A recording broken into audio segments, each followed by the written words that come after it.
அனைவருக்கும் வணக்கம். ஒரு கிரகம் நீசம் அடைவது என்பது தன்னுடைய காரக ஆதிபத்திய விஷயத்தை முழுவதும் இழக்கும் நிலை. நீசபங்கம் என்பது இழந்த வலுவை ஓரளவு திரும்பப் பெறுகின்ற நிலைமை. நீசபங்க ராஜயோகம் என்பது உச்சத்தை விட மேலான நிலை. அதாவது உச்சம் பெற்ற கிரகத்தை விட அக்கிரகம் மேலான பலன்களை செய்யும் என்பது தான் நீசபங்க ராஜயோகம் என்று கூறுகிறோம். ஒரு ஜாதகத்தில் அரகமதிபதி வலுத்திருக்கிற நிலையில் லக்னாதிபதி நீசபங்க ராஜயோகத்தில் அடித்து அமர்ந்திருந்தால் அந்த ஆறாம் அதிபதி திசை பெரிய கெடுதல்களை செய்யாது. இந்த அமைப்பில் லக்னாதிபதியே நீசபங்க ராஜயோக அமைப்பில் இருந்திருந்தால் அந்த ஜாதகர் வாழ்க்கையில் உச்சபட்ச பலன்களை அடைவார் என்பது நாம் நிதர்சனமான கண்ட உண்மை. இந்த அமைப்பில் நீசபங்க ராஜயோகம் என்பது என்ன, அது எப்போது எப்படி செயல்படும் என்பதை ஒரு உதாரண ஜாதகத்துடன் பார்க்கலாம்.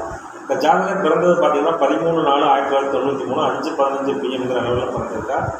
கன்னி லக்னம், தனுசு ராசி, பூராட நட்சத்திரம். லக்னத்தில் குரு, 3ஆம் வீட்டில் ராகு, 4ஆம் வீட்டில் சந்திரன், 6ஆம் வீட்டில் சனி, 7ஆம் வீட்டில் சூரியன், புதன், சுக்கிரன், 10ஆம் வீட்டில் செவ்வாய், 9ஆம் வீட்டில் கேது. இதுதான் இந்த ஜாதகத்தினுடைய கிரக அமைப்பு. இந்த ஜாதகத்தில் பார்த்தீங்கன்னா லக்னாதிபதியும் 7ஆம் அதிபதியும் பரிவர்த்தனை. மேலும் பார்த்தீங்கன்னா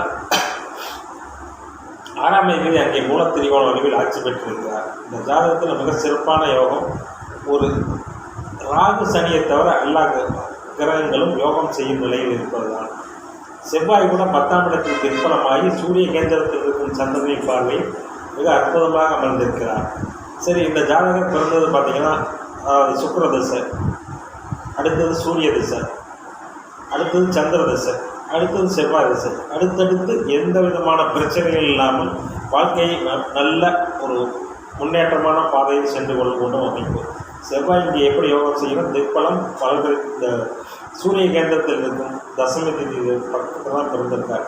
அந்த சந்திரனை பார்வையை பெற்று இருப்பதால் அந்த செவ்வாய் அந்த ஜாதகருக்கு திருமணம் செய்ய மாட்டார், அந்த ஜாதகருக்கு கெடுதல் செய்ய மாட்டார் அந்த செவ்வாய். இந்த அமைப்பில் இந்த ஜாதகருக்கு பார்த்தீங்கன்னா லக்னாதிபதியான புதன் அங்கே நீசமாகி உச்ச சுக்கிரனுடன் அமர்ந்து சந்திர கேந்திரத்தில் அமர்ந்து குருவுடன் பரிவர்த்தனையுமாகி குருவால் பார்க்கப்படுகிறார். இத்தனை அமைப்புகள் ஒருங்கே பெறும்போதுதான் அந்த ஜாதகத்தில் நீசபங்க ராஜயோகம் என்பது சிறப்பாக செயல்படும். இங்கே உச்ச சுக்கிரன் மட்டும் நடந்திருந்தால் நீசபங்கத்தை மட்டுமே அந்த புதன் அடைவார். சுக்கிரன் அங்கே வலுவிழப்பார். சுக்கிரன் தனது உச்ச பலனை புதனுக்கு கொடுத்துவிட்டு சுக்கிரன் அங்கே சூனிய பலத்தை அடைவார். நீசனுடன் இணையும் கிரகம் சூனிய பலத்தை அடையும் என்பதற்கு பார்த்தீங்கன்னா அந்த சுக்கிரன் அங்கே சூனிய பலத்தை அடைஞ்சிருப்பார். ஆனால் சந்திர கேந்திரத்தில் அமர்ந்து சூரியனும் சந்திரனும் ஒருத்தருக்கு கேந்திரங்களாக அமைவது மிக உண்ணாத நிலை. இந்த ஜாதகத்துக்கு பார்த்தீங்கன்னா புதன் உச்ச சுக்கிரனுடன் இணைந்து நீசபங்கத்தை அடைந்து சந்திர கேந்திரத்தில் அமைந்து நீசபங்கத்தை அடைந்து குருவின் பார்வையை பெற்று நீசபங்க ராஜயோகத்தை பெற்று குருவுடன் பரிவர்த்தனையும் அடைவதால் லக்னாதிபதி புதனே இந்த ஜாதகருக்கு மிகுந்த அதிக சுகத்தன்மை அடைந்த கிரகமாக இருக்கிறார். புதனின் காரகத்துவத்தொழில் இந்த ஜாதகர் இருந்து கொண்டிருக்கிறார். ஐடி ஃபீல்டில் தான் இருக்கார். ஆனால் அடுத்து வருகிறது இப்பொழுது ராகு திசை நடைபெறுகிறது.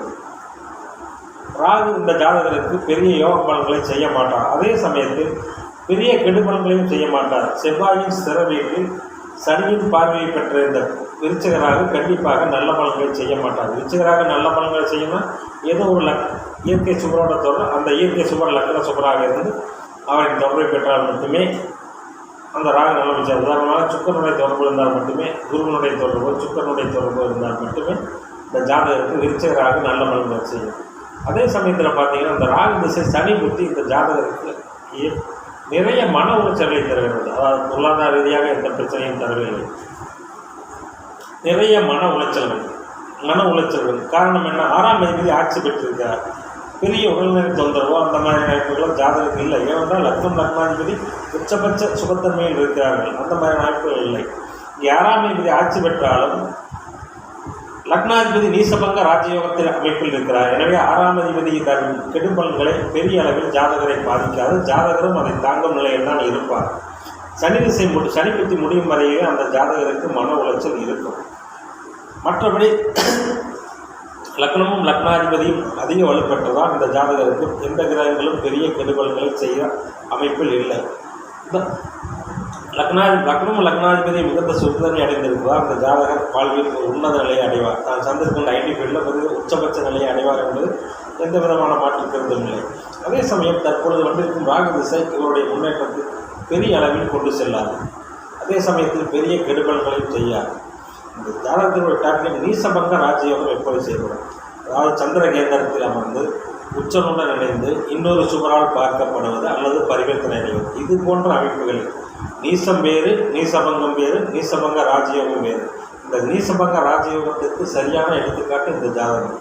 உச்ச சுக்கரனுடன் இணைந்து சந்திர கேந்திரத்தில் அமர்ந்து குருவுடன் பரிவர்த்தனையுமாகி நீசபங்க ராஜயோகத்தை அடைகிறார். இந்த ஜாதகத்தில் சுக்கரனும் வலுவிழக்கவில்லை, புதனும் வலுவிழக்கவில்லை, சூரியனும் நன்றாக இருக்கிறார். எனவே இந்த ஜாதகர் தான் சார்ந்திருக்கக்கூடிய துறையில் தலைமை பண்பு போன்ற முக்கிய பொறுப்புகளை வைத்து மிக ஒரு உன்னத நிலைக்கு செல்லக்கூடிய அமைப்பு. எனவே நீசம் என்பது உச்சத்தை விட மேலான நிலை என்பதை இந்த ஜாதகத்தின் மூலம் நாம் அறிந்து கொள்ளலாம். நன்றி, வணக்கம்.